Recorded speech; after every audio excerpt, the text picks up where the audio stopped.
Shalom peuple Israël. Ezali ngai ndeko na bino Elder Miguel Pedro. Ngai lelo nango yebisa bino ndenge nini biso tokoki kotanga Biblia. Ndenge nini biso tokoki koyeba basekele ya Biblia. Ndenge nini biso tokoki comprendre yango. Ndenge nini biso tokoki koyeba ba histoire oyo ekomama na Biblia. Ba doctrine, ba commandement oyo Nzambe atinda. Mpona comprendre chronologie ya Bible, biso ifoto banda Bible na ebandeli ti na koyebisa basekele. Bible ifo ezala complet. Sima nango biso tokoki comprendre histoire, biso tokoki comprendre chronologie, tokoki comprendre ba doctrine, tokoki comprendre ba sekele.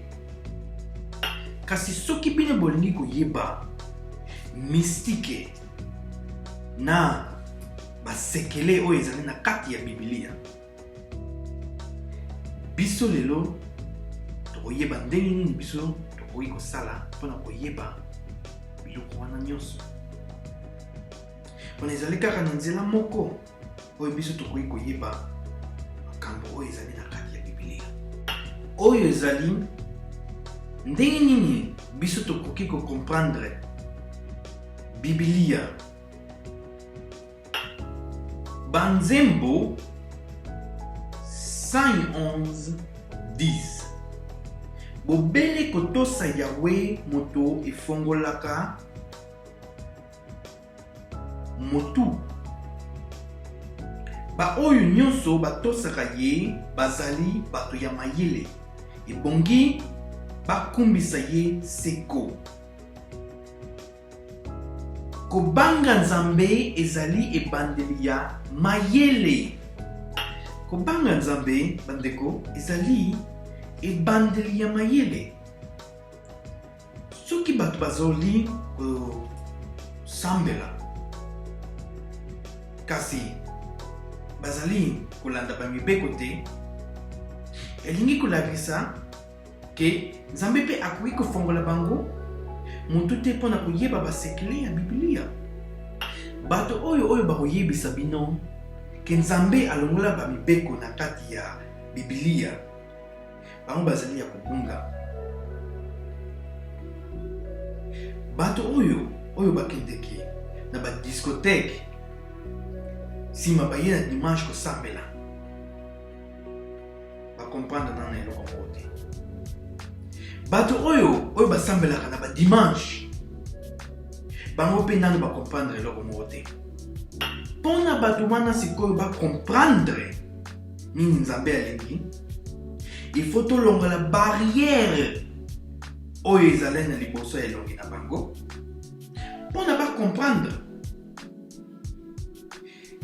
kolanda bamibeko ya Nzambe ezali ebandeli ya koyeba ye.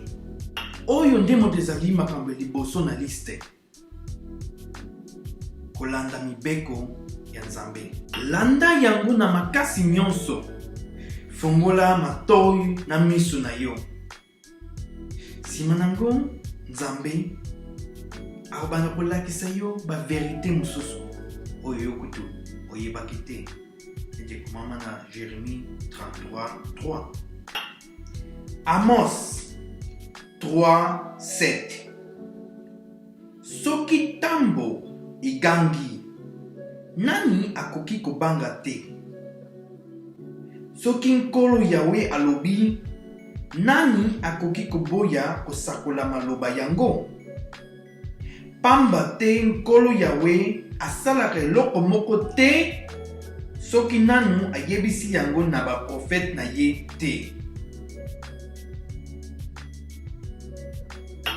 Sikoyo biso tokokaki koyoka ke Nzambe alobaka makambo nyonso epai ya baprofete na ye. Bango nde moto bazali bato oyo bakoya kofongola bino basekele ya Biblia pona baonde mo bazali spirituel makasi oyo bazali na communication wana na Nzambe. Bango mo bakoya kofongola makambo oyo bato ebele bayebiti. Sikoyo biso tolingi koyeba soki ba prophète wana bazali banani. Ézéchiel 38:17. Ngai nkolo Yawe nalobi boye. Ezali yo moto nalobelaka kala na monoko ya basali na ngai ba prophète ya Israël. Bandeko biso tokoki koyoka ke ba prophète ya ekolo ya Israël, les 12 tribus ya Israël. Kuna nde ba prophète babimaka oyo Nzambe alobelaka bango. Tozali na épreuve ya kimbangu, tozali na épreuve ya Simon Toko, na ba Simon Kipadi, tozali na ba prophète ebele ba Kimpa Vita, ba prophète ebele na ba mboka mosusu Cameroun, Rwanda, Éthiopie, Ghana, Nigeria. Donc, bipai nyonso ba prophète babima ni moko azalaka étranger. Ba prophète nyonso bazalaka toujours ya Israël. Si mango ba nyonso bayaka ko témoin papa na biso ya likolo na mwana na ye Yesu Kristo. Les mêmes dons nguna biso pe azali. Bango soki boyoka banzembo soki bota na télévision bomona ke babikolaka makambo oyo ezolai koya. Tango baokene ko bunda bitumba. Tango baosala ba sacrifice na bango ya neti train mibale ebetama. Ou bien bazo lobake neza boy ba musulman baro kene ko kwesa ndako mususu makambo nyonso babikolaka. Bato neti biso est normal to koyeba kote kasi bango moko bayebi Nzambe na biso azoyebisa biso boye.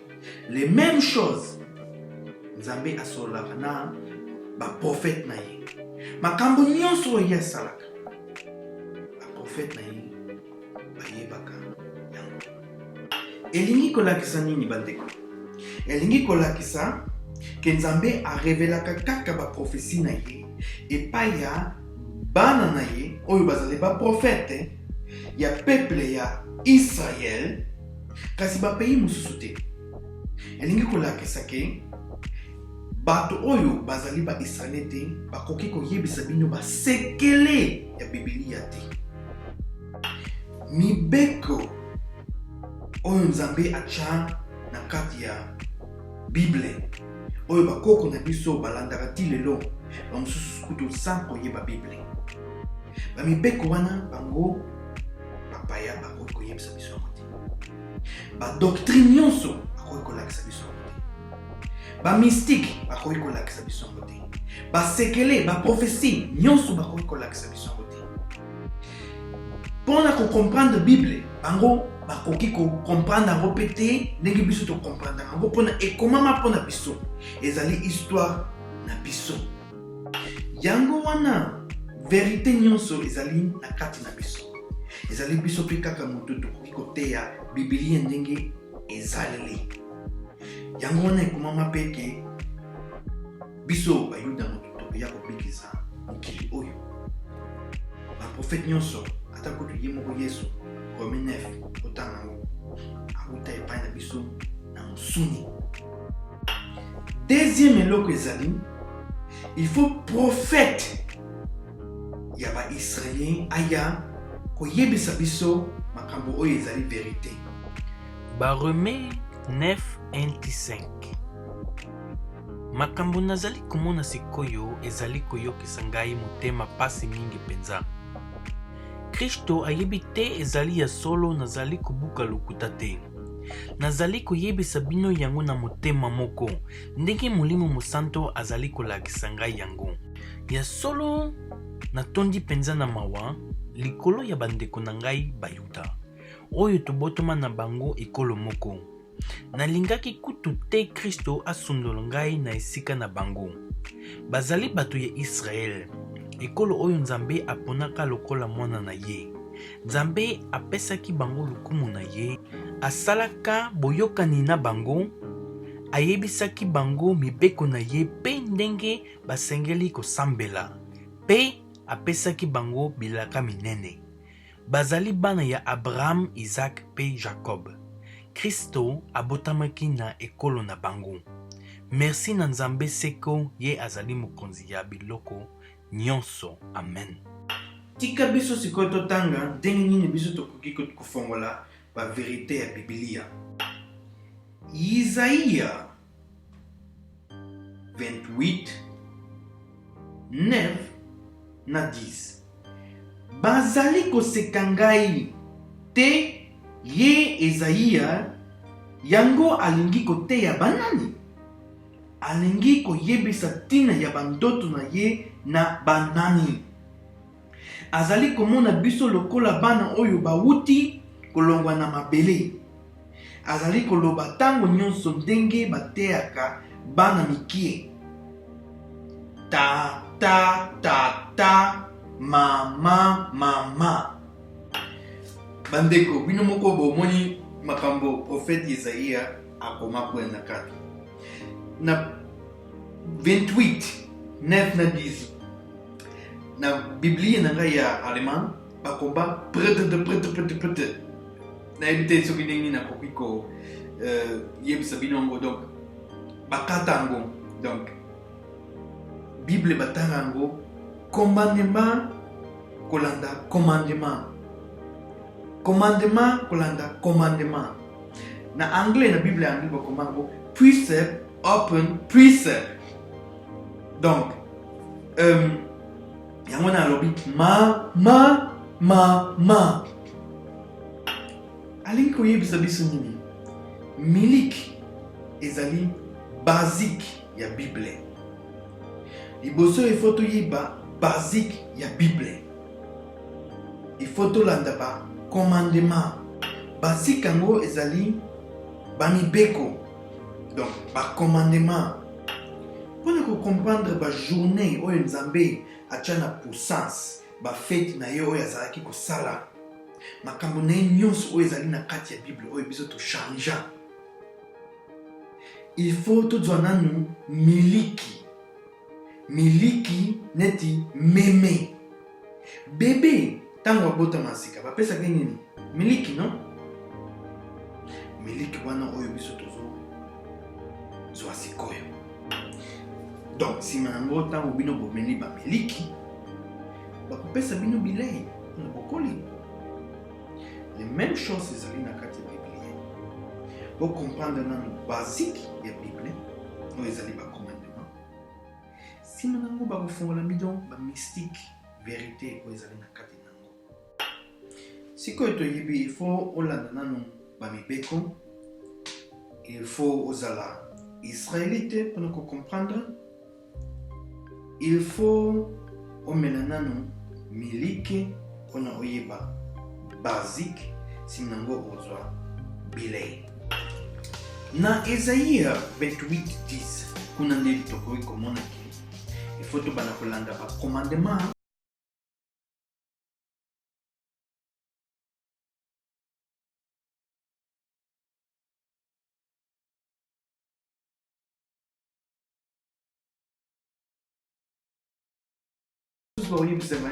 Yesu n'insiste pas na Ancien Testament. Kasi soko ngoyeba Yesu penza la vérité. Na Évangile 46 déjà pour commenter.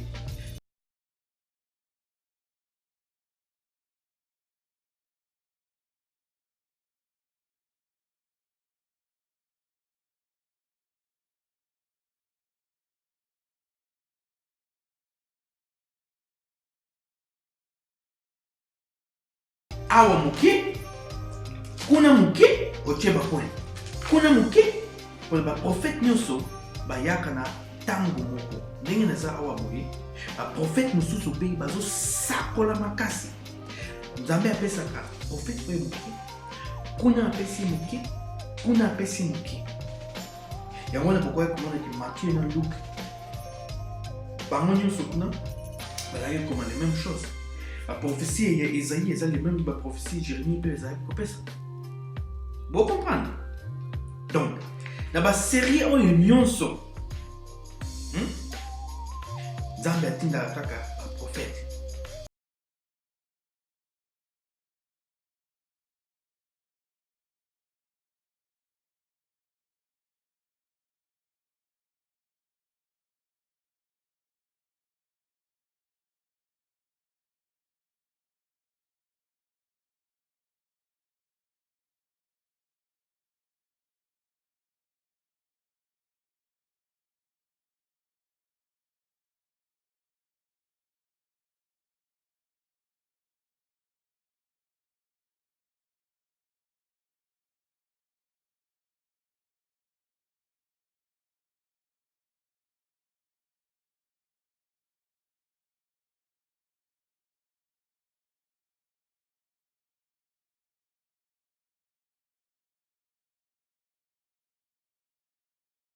Wana nalobaki na ba Israelite boy, moto moko te na kati na bino akoki kolia makila, ezala Israelite to mopaya oyo afandaka na kati na bino. Kozonga na Mibeko 12:16. Kasi bokolia makila ya nyama te, bokosopa yango na mabele lokola mai. Sikoyo biso toyebi ezali kolobela bapaya oyo bazalaki kofanda biso na Israel, eyebisi biso mpe ndenge nini biso tokokeli kosala na makila wana. Tosengeli kobwaka yango na mabele. Bandeko ezali bongo te ntango bozwi verse moko alesinga bozwi yango babandi kokima yango bakilometrage ebele.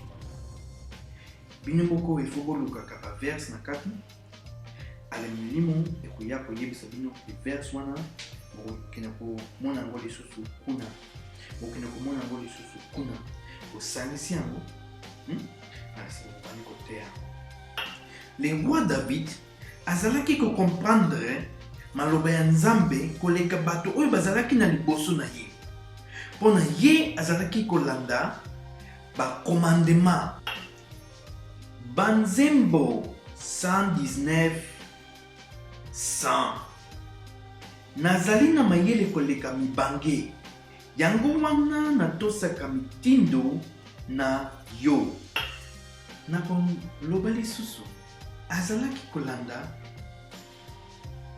philosophie te, azalaki kolanda bamitindo ya babikolo mosusu te, azalaki kolanda badoctrine na bango te. Ye azalaki kolanda bacommandement bile oyo Nzambe azalaki kopesa ye. Yango wana azalaki komayele koleka bafarisé oyo ya lelo oyo bavandi na kiti ya Moïse. Lelo bato na biso baza na eloko moko te oyo bakoki kolakisa biso sans koyekola yango pa monguna kutu oyo alakisa yango biso. Kasi baprofete ya Nzambe bayaka na biloko oyo ezali na kati ya Biblia.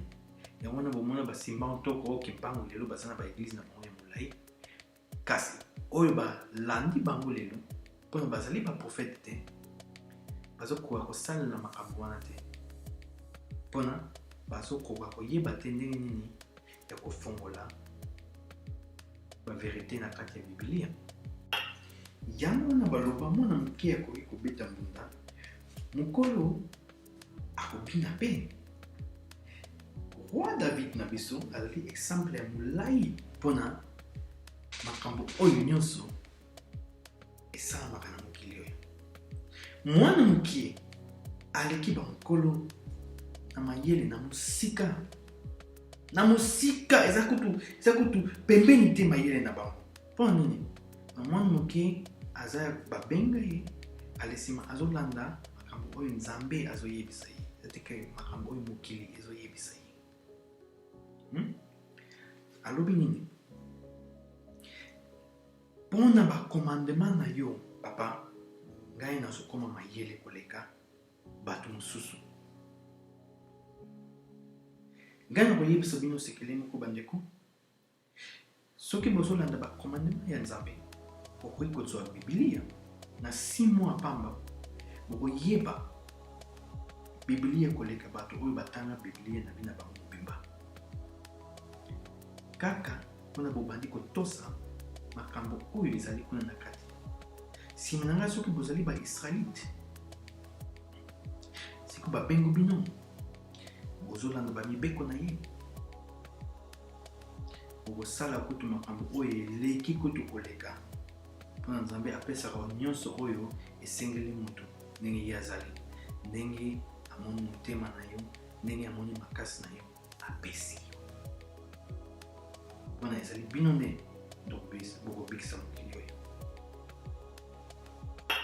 nsima nango bino bokoki koyokaki nzambe afongolaka baverité na ye epai ya baprofete na ye yango wana fo bosala keba na bapaster ezali bapaster nyonso te kasi ifo bosala keba na bapaster oyo bazali ya kobengama te mpona bango bakoki koyebisa bino verité te nsima boyoki ke ezali kaka bapaster ya israel oyo donc bato mwindu oyo bazali koza ya israel oyo bakoki kofungola bino verité sino te akoki koyebisa bino eloko moko te oyo bino moko boyebi te namona paster awuta mosika na africain aye awa na allemagne mpona kokota cour ya bibilia natali ye nzambe ayebisi ngai makambo ebele natali paster na biso kasi natunaki ye paster na biso ndenge nini papa oyo awuti mosika wana agaspe bambongo ebele ale église na ye etindi ye awa kozwa cour ya bibilia paster na biso alobi kaka nayebi na nga te aseki moto wana oyo abimi na mboka na ye ya bosanto afrika mpona koya kotanga awa na allemagne aye na ye koyekola eloko moko asika te mpona soki Ezau alingaki kolakisa biso eloko lelo tolonga ozala na badokter ebele na afrike tolinga ozala na bato oyo bayebi kotonga bandako tolinga kozala na baingénieur tolinga ozala na bato oyo bakoki kolanda baprésident kopesa bango baconseil oyo bango mpe bakoki kozala un jour baprésident tolinga kozala na paix kasi makambo wana nyonso tozalaka nango te mpona makambo nyonso biso tozoyekola na bibilia na baekole ezali mpona biso baisraélien toyeba eloko moko te Ezau alingi biso te biso tokoki komonaki nzambe alobi très bien ke biso ifo tolanda bacommandement na ye ezali te neti baeglise ya lelo bazotanga bibilia kasi bazolanda bacommandement na ye te ndenge ezalaka yango wana bakoki mpe kofongola bino baverité te oyo ezali na kati bandeko nzambe aloba très bien na kobima 28 kanisa ngai na mokolo ya kopema komisa yango mokolo ya bosantu mpona koyeba mokolo ya bosantu yango oyo ye apemaki biso efo totanga lisusu baverse mosusu ebandeli 2:1-2 wana ezali ndenge likolo na se esalamaki mpe biloko nyonso oyo ezali na kati ntango nzambe asilisaki misala nyonso oyo azalaki kosala na mokolo ya sambo apemaki.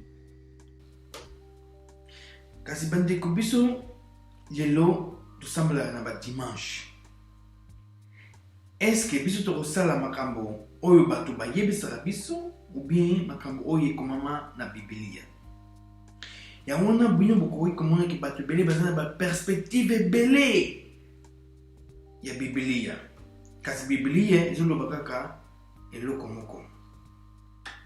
Soki bobandi kokangisa biloko nyonso makambo nyonso oyo baprofete baloba bokomprendre ke makambo wana nyonso ezali kaka eloko moko.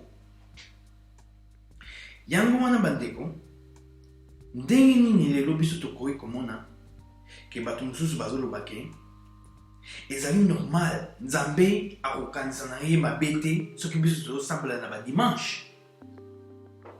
Est-ce que Nzambe achangeaka? Nzambe deja achangea biso sikoyo tokokaki koyoka na mokolo nini Nzambe apemaki. Ndenge nini biso tochange samedi na ye ekoma dimanche. Sima tolobi pe o Nzambe andimi yango. Ezali les mêmes choses ndenge bakosaki Eva na paradis. Nzambe akosala na ye eloko moko te, okokufa na yo te, okokoma mayele. Les mêmes choses ndenge bakosaka biso lelo. Dimanche ezali mokolo ya Nzambe, sambela na yo na dimanche. Bagalate 4, 9 na 10. Kasi sikoyo boyebi Nzambe, nakoki kutu koloba te Nzambe ayebi bino. Ndenge nini bokoki kozongela lisusu banguya ya bato ya mokili oyo ezanga nguya pe tina. Bolingi kozala lisusu baumbu na yango. Bobandi kotosa lisusu mibeko oyo etali mikolo, basanza, bafeti pe bambula. Nzambe alakisa bino Biblia.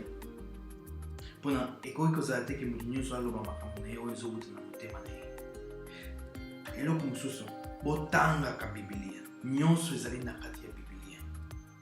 Eteke bino bodongola makambo na makanisi na bino. Bino bozochange bafeti na ye. Yango wana ye atona mokongo. Bozosambela na badimanche. Donc na dimanche tosambela nani? Est-ce que tosambela par exemple Nzambe oyo atinda ba ange bakoma livre oyo? Na ye bamibeko na eza clair. Yango wana nayebisaka bino ke christianisme fozala keba na christianisme. Christianisme yakoya. Christianisme oyo ngai nandimelaka eza christianisme ya bakoko na ngai oyo ewuta na Antioche. Bakoko na ngai oyo bazalaki kobenga bango na bakretien oyo bakufa baboma bango tous. Kasi molimo moto ye koyebisa biso ezali biso nde moto tozali bakretien. Chrétien ya monguna, chrétien ya toloba yaya na biso Esaü, wana ezali christianisme, wana ezali christianisme n'existe pas.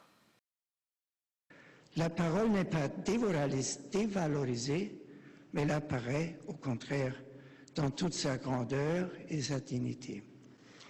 C'est pourquoi le catéchisme de l'Église catholique peut affirmer avec raison que le christianisme n'est pas au sens classique une religion du livre. Que le christianisme n'est pas au sens classique une religion du livre. Jacques 2, 10 na 11. Ya solo ata otosaka mibeko nyonso. Soki obosani kaka mobeko moko obuki nde mibeko nyonso. Pamba te Nzambe aloba kosala kindumba te, aloba pe koboma moto te. Yango wana ata osali kindumba te kasi obomi moto, yeba te obuki mibeko. Sekele ya kondima ezali nini? Ke ye aya na nzoto ya moto, alakisama na ba ange oyo bazali ba prophète, toteyaka ye epai ya ba gentil oyo bazali ba païen. Ale bato nyonso bandimaka yango oyo bayebi ye.